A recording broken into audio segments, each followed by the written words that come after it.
So hi guys and welcome back to my channel. This is Ameya Kirtikar and I'm a first year MBBS student at GMC Mumbai. Well, as you all read the title, today I'm going to be talking about the mistakes which I made in my NEET journey. Well, I don't have any regrets regarding my NEET journey because I feel the trouble I have been through and all what happened was all worth the day-to-day I'm seeing in my life being at GMC Mumbai. But even then I feel that there were some places where I could have done better and I could have scored better than what I did. But I don't have any regrets regarding the selection I got and the score I got. But then too, I want you all to not repeat those mistakes because I know that a person learns more through experience. कि अनुभव जो चीज़ होती है बहुत important चीज़ होती है life में. इंसान आधी से ज़्यादा चीज़ें तो एक्सपीरियंस से सीखता है. So here are my NEET mistakes what I did. So the first mistake what I feel I did was that I did not begin my journey quite enough at time. See, if you finish your 10th standard and if you have that inclination that you want to do like medicine and you want to crack NEET exam, then I would suggest begin your preparation right from the day you are in your 11th standard.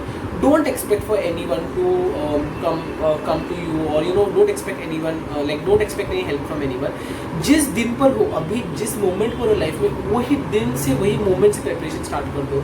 It's never too late, it's never too early. That's what I would say because मेरा यही हुआ कि 11th में मुझे कुछ idea थी नहीं and it happened like that कि मेरे कोचिंग क्लासेस इतना अच्छा था नहीं.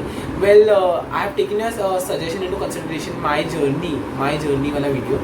तो वो वाला भी वीडियो आने वाला है. तो in that I want to talk about my journey. But I will tell you कि 11th में तो मुझे मेरे कोचिंग क्लासेस इतना सपोर्ट मिला नहीं.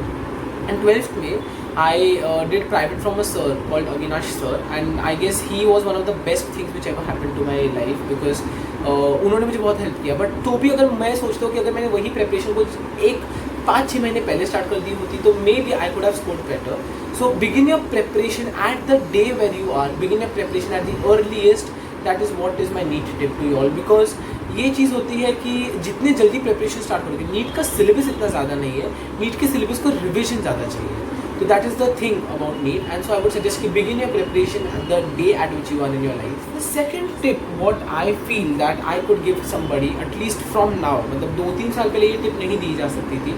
बट जो मिस्टेक मेरी हो गई कि आज वॉज अ ट्रांजिशन बैच की जहाँ पे NTA took over the NEET exam and other exams. तो NTA का पेपर सेटिंग पैटर्न पूरा चेंज हो गया एंड हमको बोला था कि ये साल लॉकडाउन है. Sorry for the noise. पर बोला था कि ये साल लॉकडाउन है तो ये साल पेपर्स डिफिकल्ट सेट होने के चांसेस ज़्यादा है and all that. But that did not happen. The totally opposite happen कि पेपर बहुत ईजी आया एंड ये साल 2021 में भी ये चांसेस बहुत है बिकॉज तुम लोग की पूरी प्रिपरेशन 12th की लॉकडाउन के अंडर हुई है. तो the paper will be quite easy and the paper will only based on NCERT topics. तो मैं बोलूँगा कि NCERT और जो बेसिक नीट लेवल के टॉपिक्स हैं उन्हें ही करो.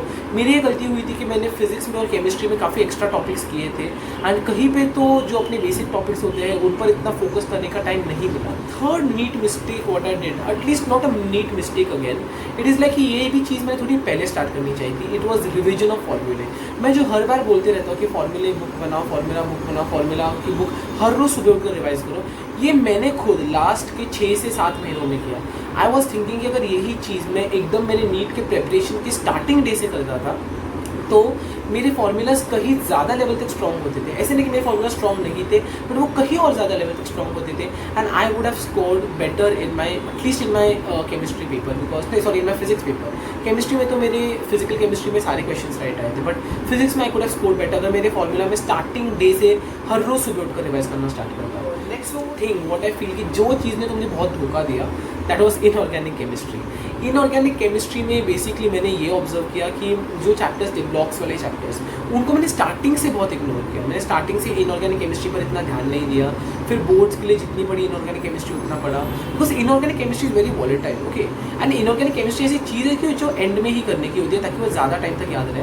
बट मुझे लगता है कि मैंने इनऑर्गेनिक केमिस्ट्री की NCERT इतने बार नहीं पढ़ी and I would have read that NCERT multiple times to get a better score in my inorganic chemistry paper because I did not score so good in inorganic chemistry in the NEET paper when the paper was completely based on NCERT this year. for inorganic chemistry. And again, there is a YouTuber called as Komali ma'am who made, if Komali ma'am you're watching this, then a huge shout out to you, who made videos regarding inorganic chemistry, the block chapters, and those videos were awesome. तो मुझे लगता है कि काश मैं वो थोड़े पहले देखना और मैं पहले इनऑर्गेनिक को वो टाइप से अप्रोच करना स्टार्ट करता, because I tell you honestly मैंने इनऑर्गेनिक की जो भी मेन प्रिपरेशन थी वो लास्ट के 1.5 मंथ में ही की. उसके बाद the next thing what I feel I went a bit wrong was like choosing the books which I have to use for solving MCQs. Not that I did not solve basic level books, but मैंने basic level books में एक बार ही किए. And उसके बाद मैं बहुत high level के books पर गए कि जैसे कि हमारे क्लासेस वालों ने हमें सेनगेज के मॉड्यूल्स दिए थे. And I tell you honestly Cengage के DC Pande and other modules are very very high level. इतने हाई लेवल के बुक्स आते ही नहीं है, इतने हाई लेवल के टॉपिक्स ये ही नहीं करते हैं, नीट में अभी उठाते ही नहीं है.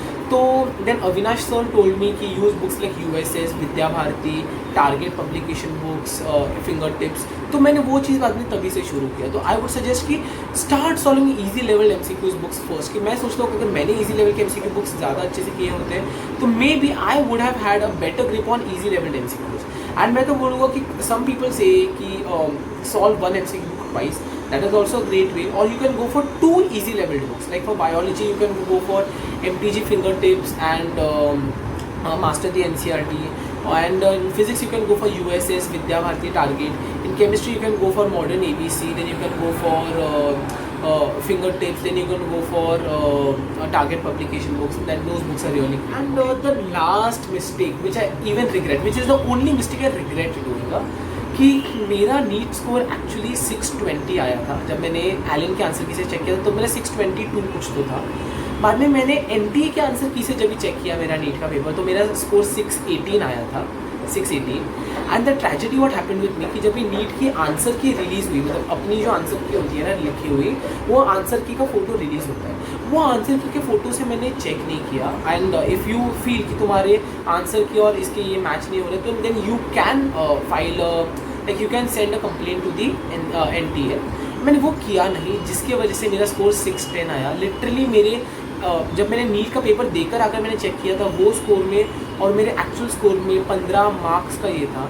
तो मेरा ये वो रहेगा कि मेरे कोई तो 3 MCQs जो मैंने बबल किए थे वो बबलिंग में ही मेरी मिस्टेक्स हो गई. बट मैंने हर MCQ का आंसर टिक किया था मेरे पेपर में. And I came home and I check the paper. तो I feel that when you all finish with your NEET exams, don't forget to come whenever the answer key of the NTA is released, your answer key is released, like your answer sheet is released, don't forget to cross check with your answer sheet. And if you feel that any of your question is being given wrong because of the bubbling error कि थोड़ा सा bubble बाहर गया, then you can give a complaint to the NTA कि ये मेरा question right होकर it is being given wrong to me. तो वो मैंने एक मिस्टेक किया था. तो मुझे लगता है कि मेरा स्कोर और रैंक दोनों भी ज़्यादा होता था, पर मेरे 3 क्वेश्चन का ऐसा glitch हुआ. But nevertheless, I feel so happy that I am here, and thank you for the lovely support what you have been showing. And I hope that the mistakes what I did, and you know what, in the strategy video what I have made for NEET, the physics, chem and bio strategy, I have rectified all these 3-4 mistakes, and I have made the video in the same way. I'll just link the videos over here. Do check them out. And okay, don't forget to like, share, subscribe to my channel, and also don't forget to follow me on Instagram. You all can DM me all the doubts and advice what you need or any queries you have regarding NEET. I'll try and answer them to you. Till then, stay safe, stay happy, and all the best for your NEET exam.